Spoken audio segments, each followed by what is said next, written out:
안녕하십니까, 정의태입니다. 문재인 부인 김정숙 여사 인도 순방 때 기내식으로만 6,292만 원을 사용했다는 것입니다. 정말 가슴 아픈 현실이 아닐 수가 없어요. 이거 대한민국 시스템을 바꿔놓지 않으면 안 됩니다. 그래서 이제는 이게 반복입니다. 반복. 이재명이 대통령이 되든 조국이 대통령이 되든 윤석열이 대통령이 되든 박근혜가 대통령이 되든 계속 반복이에요. 반복. 그래서 우리 국민들을 두려워하지 않는다는 것입니다. 그렇기 때문에 제가 항상 말씀을 드리죠. 유권자 일정수가 동의하게 되면 국민투표에 붙이게 해야 한다. 그리고 대통령, 국회의원, 국민 소환제, 그러면은 국민을 두려워하게 됩니다. 그리고 국민 직접 입법제 이런 걸 통해서 국민이 권한을 가지고 있어야 돼요. 국민들은 먹고 살기 바쁘고 생계 유지하기 바쁘기 때문에 신경을 못 쓰는 사이에 해외에서는 대사, 영사들이 막 비자 장사하고 비리를 저지르고 있고, 국내에서는 공무원들 뿐만 아니라 정치인들까지도 국민 세금을 막 허투루 쓰고 있는 거죠. 그 윤석열 대통령도 대통령 취임하자마자 대통령실 옮기는 거 보세요. 그 국민 세금을 그냥 펑펑 쓰면서도 양심의 가책을 못 느끼고 막 민방위 멀쩡한 복을 그것을 옷을 그냥 막 바꿔버리고, 그리고 뿐만 아니라 뭐 영빈관을 새로 짓겠다 뭐 이런 등등 녹취록이 나오고 얼마나 기가 막힙니까. 이게 뭐냐면은 국민 걱정 안 하는 거예요. 멀쩡한 그러한 지금 뭐 공원들 막 뜯어 고치고 새로 공사하고 이런 거 보면은 그냥 유사한 모습이다라는 거예요. 국민을 두려워하지 않는 겁니다. 그러니까 이제는 우리 국민들이 분노할 것이 아니라 시스템을 고쳐야 됩니다. 유권자 일정수가 동의하게 되면 국민투표에 붙인다? 이러면은 이렇게 할 수 있을까요? 절대 못하게 되는 거죠. 김건희 특검 거부권 행사하고, 그리고 최상병 특검 거부권 행사하고, 그거 할 수 있을까요? 이태원 참사에 대한 태도, 오송 참사에 대한 태도, 그렇게 할 수 있을까요? 절대 못합니다. 문재인 정부도 마찬가지거든요. 그때 그냥 계속 저 김정은이 뒷공문이 쫓아다니고, 그걸 함부로 자기들이 그냥 나라의 주인인 양 그렇게 행동할 수 있을까요? 절대 못한다라는 것이죠. 그래서 지금 이 실태를 보세요. 노인 빈곤율 OECD 1위, 늘어나는 고령층 생계형 절도. 정말 이거 얼마나 슬픕니까? 이런 얘기 들으면은. 네. 지금 대한민국의 실태입니다. 이게 마늘 훔친 식당 주인, 분유 훔친 비혼모, 생활고의 생계형 범죄가 급증하고 있어요. 네. 그리고 배고파서 3분 하이라이스 스팸 우유, 고물가의 생계형 절도가 늘고 있다. 배고파서 경기 불황 속에 생계형 범죄가 잇따르고 있다. 이러고 있습니다. 일가족이 숨진 채 발견됐는데 생활고를 겪었다라는 거예요. 그러니까 경제 어려워지니까 MZ세대 관심사 1위는 생계비다라는 거예요. 생계비. 네. 통장과 함께 노인 메모, 숨진 채 발견된 일가족 3명, 장례 치러달라, 이런 메모를 놔놓고 죽었다라는 것입니다. 그런데 이 지금 김정숙 인도 관광의 식비만 6천여만 원, 네, 5년치를 나흘 만에 탕진했다. 얼마나 이게 가슴 아픕니까? 난 슬퍼요. 이런 걸 보면 슬픕니다. 나는 김건희 특검 막 하면서 막 김건희 이런 것 봐도 너무 슬프고, 대한민국이 어쩌다 이렇게 됐는가. 김정숙 인도 순방 기내식으로만 6,292만원 뭐가 없앴다. 얼마나 슬픕니까? 국민들은 생계형 절도가 일어나는 그런 상황에 이 김정숙 여사 1인 160만원 기내식 혈세관광 진상조사가 필요하다. 그러면은 그 같이 갔던 그 사람들도 이건 아닙니다 라고 얘기를 해야죠. 이건 아닙니다.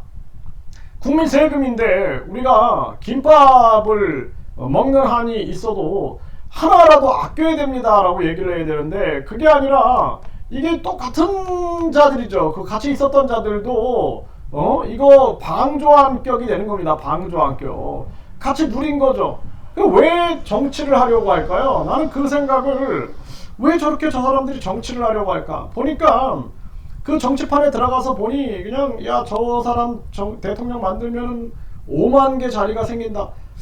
그 보니까 5만 개 자리 그 이상이죠. 뭐 공무원 자리 5만 개가 생길 것 같고, 그리고 또 뭐 국회의원 300명, 거기에다가 각종 지방 의원들 약 4,000명, 거기에다가 또 뭐 모든 뭐 구청장이네 뭐네 뭐 그냥 이런 거 다 받을 수 있죠. 그리고 자기들이 그냥 들어갈 수 있는 공무원 짜리 뭐 이런 거 다 헤쳐먹으려고 그 과거에 다른 나라 침공해가지고 그 나라의 전쟁해가지고 그 전리품들 나눠먹게 하듯이 그냥 똑같은 거예요. 여당 야당이 그냥 싸우다가 자기들이 정권 잡으면은 그냥 싹 다 그냥 팔자 피고 장관 달고 뭐 차관 달고 뭐 하면서 그냥 서로 나눠먹게 하고 국민들은 계속 고통 속에 놓여 있는데도 전혀 인식하지 못하고 있는 것입니다. 이거 그냥 친북 정치나 하고 있고 친중 정치나 하고 있고 친미 정치나 하고 있고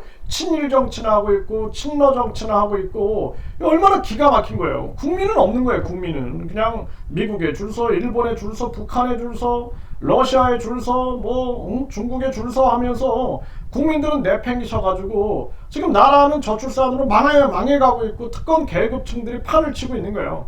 그러니 정치꾼들도 이러니 일반 자기가 특권 계급이라고 생각하는 자들, 뭐 의사라든지 판사, 변호사, 또 뭐 검사, 또 특권 계층에 있는 교수고 뭐 이런 사람들 다 자기들 잘 먹고 잘 살 생각만 하지 이 나라를 인간을 널리 이롭게 한다라는 홍익 정신, 그러니까 우리의 철학, 우리의 정신을 다 잊어버린 거예요. 그냥 모든 것은 물질 문명 속으로 빠져들어간 거예요. 급기야 이제 자식이 부모를 죽이고 애인끼리 서로 죽이고 부부끼리 서로 죽이고 이런 세상이 된 겁니다. 친구끼리도 그냥 막 술 먹다가 죽이고 이런 세상이 돼버린 거예요. 이러면도 정신을 못 차리는 거예요. 지금 나만 잘 먹고 잘 살면 되는 아주 극단적인 이기주의 속에 빠져 있는 게 대한민국의 모습이다라는 것입니다.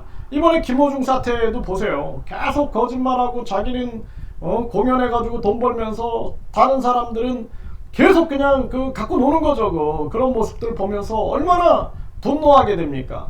그래서 그냥 국민들이 그냥 김정숙 만세, 뭐 김혜경 만세, 이재명 만세, 윤석열 만세, 김건희 만세 이럴 때가 아니다라는 거예요. 정신 차려가지고 이제는 대통령, 국회의원도 국민 소환제 해야 됩니다. 이때가 됐습니다. 이런 얘기를 할 줄 알아야 되고 국민 입법제를 할 때가 왔습니다. 이런 얘기 할 수 있어야 되고 그리고 국민 일정 수가 동의하면은 국민 투표에 붙일 수 있어야 합니다라는 목소리를 내야 한다라는 것입니다. 그렇지 않고 이대로 계속 흘러가게 되면 대한민국 망하는 거예요. 그냥 이민청 해가지고 외국인 들여오면 돼 해가지고 외국인으로 땜빵하려다가 그냥 외국인들 이제 혼란, 외국인 범죄, 나중엔 외국인들이 집단화돼가지고 독립선언할 수도 있고 우리는 러시아를 따를 거야, 우리는 북한을 따를 거야, 우리는 중국 따를 거야, 우리는 미국 따를 거야, 우리 일본 따를 거야 하면서 개판이 되고 지금 대한민국 정치는 이제 유사 내각제가 이쪽으로 흘러가면서 결국에는 그냥 막 외국인들이 그냥 그 유사 내각제 속에서 대혼란 속에서 그 대한민국 갈기갈기 찢어지면서 소멸되는 겁니다. 이렇게 되는 거예요. 그러니까 요즘에 외국인들이 부동산 싹쓸이하고 있다 이런 얘기 나오죠. 정신 못 차리는 거예요. 결국에는 대한민국 국민들은 자기가 가지고 있는 집이고 건물이고 다 내놔야 될 급격한 금리 인상 대책 없이 전개하면서 내놔야 될 정황, 경제는 막 붕괴되고 있는데 특권층들은 재밌는 거죠. 얼마나 재밌겠어요. 중산층 막 무너지고 그리고 서민층 막 무너져가지고 저렇게 그냥 바닥에 떨어지는 거 보고 얼마나 재밌겠어. 자기들은 하늘에서 이자가 막 쏟아져 내려오는데 일 안 해도 되거든요. 그러니 얼마나 즐겁겠냐라는 것입니다. 이게 얼마나 심각한 문제입니까? 그러니까 조선 말기에 동학 농민혁명이 일어난 거예요. 이제 우리 국민들이 정신 차려가지고 제 말을 들어야 됩니다. 이제 대한민국의 마지막 끝을 잡고 제가 얘기하고 있는 거예요. 대한민국 국민들이 정신 차려가지고 그래 정인태 하는 얘기가 맞다. 이제는 일정 수가 동의하게 되면 국민투표에 붙여야 된다.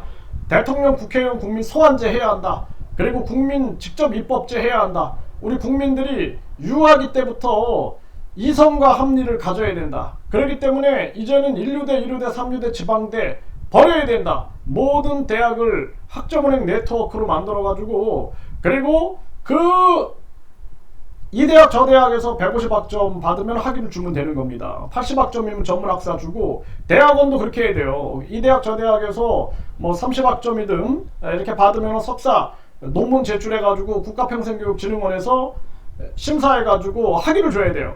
아니면은 이거 대학들 그냥 학위 장사를 하고 앉아있고, 지금 나라가 망해가는데도 대학이 한몫하고 있는 거예요. 대학하고 이거 비판하지 않는 교수놈들, 이놈들이 자기들 그냥 이 학벌주의에서 누려먹는 특권 때문에 절대 비판하지 않는 거죠. 이게 지금 대한민국의 현실이다라는 거예요. 현실. 이게 현실인 겁니다.